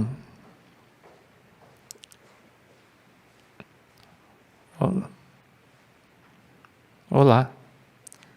É que veio gente aqui, tá, gente? Veio público. Ô, cara, tudo bom, Márcio? Tudo bem. Isso não faz parte da aula. O que eu estava falando mesmo? Estava falando do chinês. Ele sofreu a beça, mas sofreu porque ele era cristão, lá na China, né? E, de repente, um dia, ele acho que, não sei se a história é muito bem essa, ele viu um anjo chamando assim, vem para cá, vai por essa direção. Estava preso, hein? Ele foi andando, nenhum guarda ouvia, e estava tudo aberto. Então, até os dias atuais, isso acontece, por incrível que pareça, né? Então, esse chinês ele tem sido usado por Deus, ele foi muito perseguido, né? E aconteceu a mesma coisa com os apóstolos, tá? Vamos lá. Instituição dos diáconos. Diáconos é uma palavra grega com significado de servo, tá? Ora, naqueles dias estavam crescendo o número de discípulos. Eu acho que eles estavam fazendo muito curso de obreiro também. E houve muita murmuração dos gregos contra os hebreus, porque suas viúvas eram desprezadas no ministério cotidiano. Ou seja, foi por causa de problemas sociais. Era muita gente, né? E chamaram os apóstolos. E os 12, na verdade, convocaram uma equipe, talvez uma multidão de obreiros, talvez. A gente fazia isso antigamente, faz tempo que a gente faz isso. E disseram assim, olha, não é razoável que nós deixemos de pregar a palavra. Então, escolham, pois, irmãos, dentre vós, 7 homens de boa reputação, cheios do Espírito Santo e sabedoria, os quais constituamos sobre esse importante negócio. Mas nós, os 12, perseveraremos na oração e no ministério da palavra. Ou seja, eram milhares de pessoas, tá? Não sei quanto. Em 2 pregações foram 8.000 pessoas.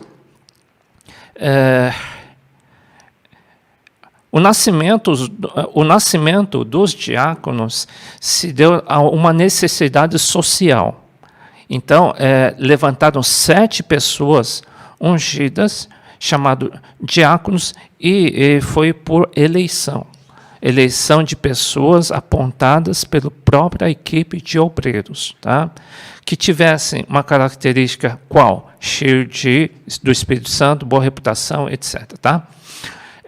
Então, nós também recomendamos que na escolha de diáconos, a gente faz um xerox meio mal feito, mas tentamos fazer. Ajuntamos os diáconos, ajuntamos obreiros, e os obreiros escolhem os diáconos, né? atendendo às recomendações de caráter, tá? E de estar cheio do Espírito Santo, tá bom? Essa é a finalidade do diácono. Hoje, a finalidade do diácono, nós entendemos que é meio parecido com uma atribuição pastoral, mas eles são responsáveis diretos na área social de servir a igreja, tá? Servir aos irmãos. Diácono Estevão, vocês vão notar na história da formação da igreja que não é citado muito os outros apóstolos, não, né? Mas é citado mais diáconos do que os próprios pastores, né? Os próprios diáconos. Diácono Estevão, ele começou a pregar e ele estava sendo muito visado pelos fariseus. Armaram em cima dele, fizeram uma armação contra Estevão, né? E ele aproveitou, ele pregou. Uma das palavras da pregação dele foi a seguinte: homens de dura serviço essa parte aqui, incircunciso de coração, ou seja, vocês são falsos, e ouvido, vocês sempre são resistentes a Deus. Era o nível de pregação dele. Meio parecido com Jesus Cristo, tá? Ele não tinha meias palavras, não, tá? E com essa pregação, ele foi apedrejado. E uma das pessoas que estavam juntos naquele apedrejamento era uma pessoa chamada Saulo. Saulo, ele era responsável pela perseguição dos cristãos. Ele começou a ser um coordenador da perseguição para acabar com os cristãos. E apedrejavam a Estevão, que em invocação dizia: Senhor Jesus, recebe o meu espírito. Pondo de joelhos, chamou com grande voz: Senhor, não lhes imputes esse pecado. E tendo dito isso, adormeceu. Bom, o ambiente de Jerusalém, a igreja estava bombando. A igreja estava bombando de unção. Unção quer dizer presença de Deus. Tinha muito milagre. As pessoas se davam muito bem na igreja. Estava crescendo. Mas chegou uma hora que estava acomodado, estava muito bom. E era constituído somente de judeus. Somente os judeus se convertiam. Eles entendiam que Jesus, para eles, era só para os judeus. E, na verdade, Jesus não veio somente para os judeus, coisa nenhuma. Tá? Então, uma maneira do evangelho crescer, o que o Espírito Santo fez a partir dessa hora? Ele usou Estevão, a morte dele foi o primeiro mártir depois de Jesus Cristo. O Espírito Santo usou Estevão para quê? Para que a partir daquilo explodisse um ódio dos fariseus e dos judeus contra os cristãos. A partir de então, houve uma grande perseguição. É como a igreja estava muito acomodada, estava fechada, estava abençoada em Jerusalém, mas a vontade do Espírito Santo, na cabeça do Espírito Santo, vocês lembram? Para que ele veio? Veio pregar para quem? Para Jerusalém, para a Judéia e para os confins. Está na cabeça do Espírito Santo. Pregar para todo mundo e não para um grupinho. Então, você pode perceber que o Espírito Santo diz, o Espírito Santo não se acomoda. Então, ele não se acomodou em Jerusalém. O que ele fez? Ele próprio causou uma perseguição. Né? Tem certas coisas que acontecem no mundo, para quê? Para espalhar o Evangelho. Tem certas coisas que o Espírito Santo está conduzindo. Sabe que tudo que está acontecendo no mundo está sendo conduzido pelo Espírito Santo até hoje.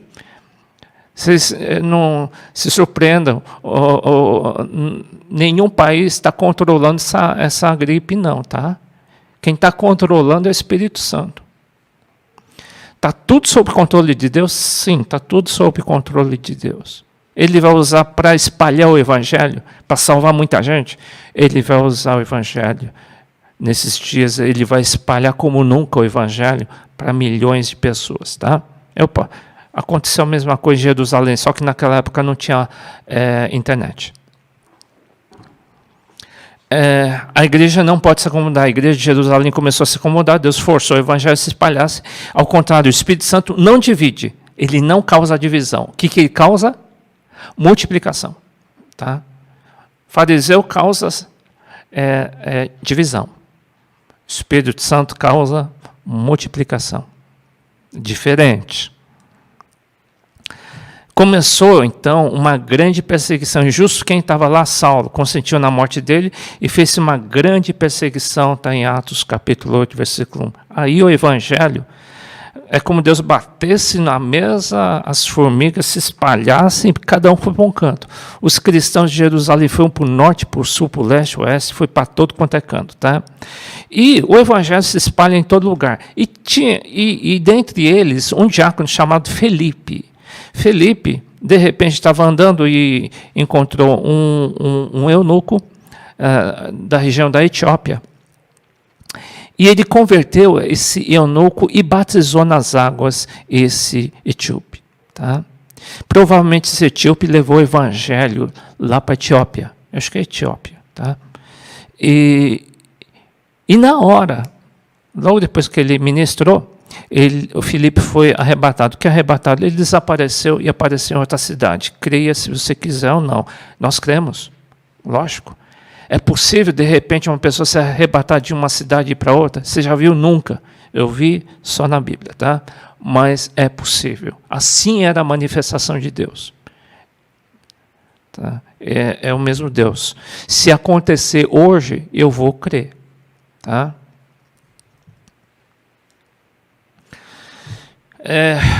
No capítulo 9, a conversão de Paulo. Ele estava a caminho da perseguição, ele foi em direção à perseguição aos judeus, tá? Não, aos cristãos. E ele caiu, porque veio uma luz muito forte, né?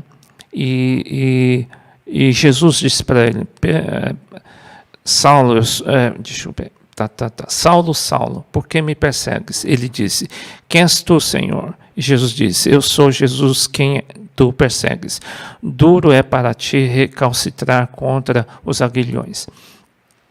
Jesus teve um encontro, aliás, Paulo teve um encontro pessoal com a voz de Jesus. Ele não viu visivelmente a Jesus, ele viu uma luz, mas ele ouviu a voz de Jesus dizendo para ele. Tá? Essa foi a experiência impactante que Paulo teve com Jesus.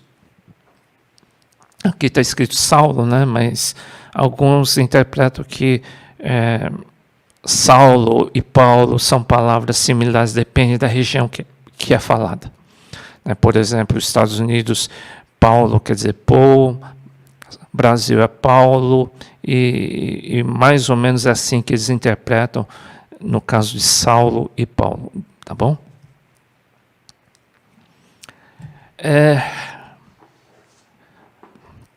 Agora é uma experiência em paralelo a isso.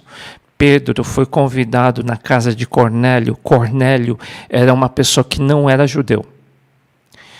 E o Espírito Santo deu uma visão para Paulo, para ir conversar com Cornélio. E eles tiveram uma reunião lá. Eles tiveram uma célula. Não está escrito célula, tá? Estou falando muito de célula aí porque estou induzindo. Ele foi numa célula de Cornélio, né? E repentinamente todos foram batizados com o Espírito Santo e falaram em novas línguas. Pedro, ficou muito surpreso com isso. Por quê? Porque não eram judeus. Aí ele o Espírito Santo falou para ele, olha, o evangelho não veio somente para os judeus, veio também para quem não é judeu. Eles são chamados de gentios, tá? Então, o Espírito Santo começou a mostrar, gente, o evangelho não é somente para os judeus, também é para os gentios. Tanto é que eles foram batizados pelo Espírito Santo. O evangelho é para o italiano, é para o chinês, é para toda a raça. São chamados gentios. Tá bom? Para os árabes e todos os demais. Pedro se encontra lá em Jerusalém com os demais apóstolos, ele conta a história da experiência com Cornélio. Ele falou, gente, Deus está operando entre os gentios também. E tem um, eu acho que era um apóstolo também, chamado Barnabé. Ele fazia parte da equipe, não dos 12, mas ele fazia parte da equipe. Pode ser que tenha sido apóstolo, não sei, deve ser. A atuação pelo menos é. Ele foi enviado para Antioquia de Tarso, né? Não, para Tarso. Ah, tá. Ele foi para Tarso buscar Paulo. Mas ele foi para Antioquia e lá eles começaram juntos, quem? Barnabé e Paulo. Uma igreja dos gentios. Não fica em Jerusalém, fica um pouquinho acima, acho que fica hoje na Turquia, tá? E lá pela primeira vez nessa igreja de Antioquia, que existiam judeus, mas a maioria era de gentios, e pela primeira vez eles foram chamados de cristãos, ou pequenos cristos, tá?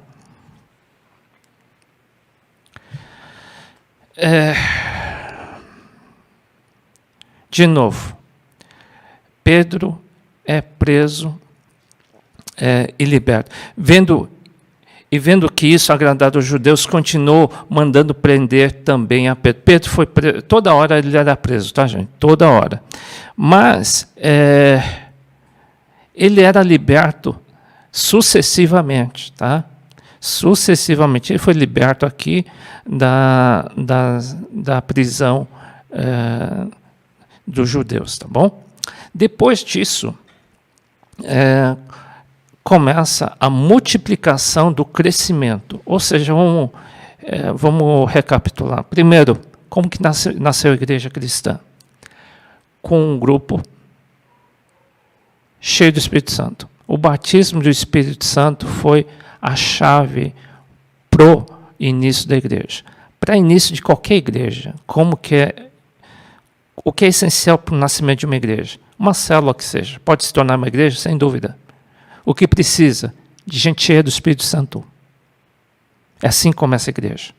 Vocês vão ver que algumas igrejas que nós vamos estudar aqui eram igrejas enormes que começaram com 1 dúzia de pessoas, tá?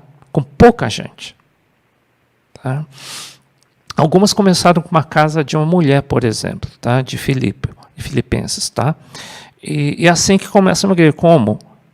Com um grupo cheio do Espírito Santo. Segundo, ensino do Novo Testamento, da Bíblia.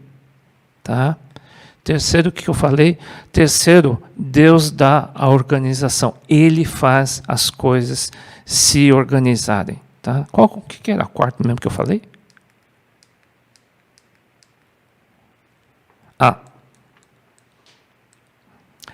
A igreja não pode se acomodar. Com o tempo, muitos grupos começam a ficar fechados, porque tem um ambiente muito legal, muito bom. Eu também acho legal, mas vocês veem que na tua cabeça, pode ser que você esteja achando muito legal, tá com um grupinho lá legal, sem crise, sem briga. Só que na cabeça do Espírito Santo, ele não se acomoda, ele quer que você multiplique. Então, essa é a cabeça do Espírito Santo. Tá? E o quinto que nós vamos estudar é o avanço da igreja, é abrir igreja. Qual que é a quinta fase da formação da igreja? Primeiro você começa com uma igreja cheia do Espírito Santo. Depois você começa... Bíblia. Terceiro, é aqui que eu falei, Deus organiza. Quarto, Deus incomoda para você crescer. Quinto, abre igreja. Abre igreja e abre igreja. Essa sequência que eu estou mostrando para vocês é a sequência que era do livro de Atos, é o ato do Espírito Santo. É assim que é a ação do Espírito Santo, é assim que o Espírito Santo age. E é assim que o Espírito Santo age em toda a história e age hoje da mesma forma. Como? Deus vai começar com uma célula, com uma turma cheia do Espírito Santo, com a palavra de Deus, e ele vai ajudar a organização, e depois disso, a multiplicação. Nunca parar de crescer, sim, nunca parar de crescer. Qual que é o papel final da igreja? É abrir mais igreja. É abrir mais células. É assim que é a cabeça do Espírito Santo? Sim, é assim. No começo, aqueles que estão mais próximos. Depois você pega aqueles que estão um pouquinho mais afastados. E no fim, você avança para fora dos limites da tua cidade. É assim que é a ação do Espírito Santo. Tá bom?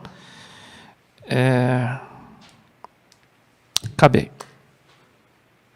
Na próxima aula eu vou ensinar sobre o crescimento de cada igreja nas viagens de Paulo, tá bom? Acho que é só. Deus abençoe, tchau. Quem está disposto a ser um vaso novo, erga sua voz. Vamos adorar a Ele nesta noite.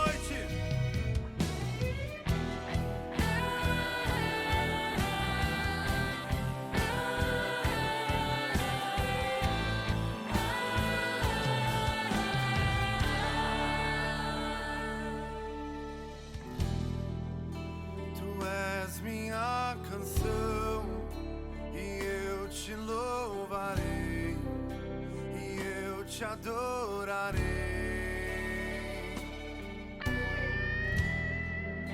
Me renderei a ti pra te conhecer e pra te dizer: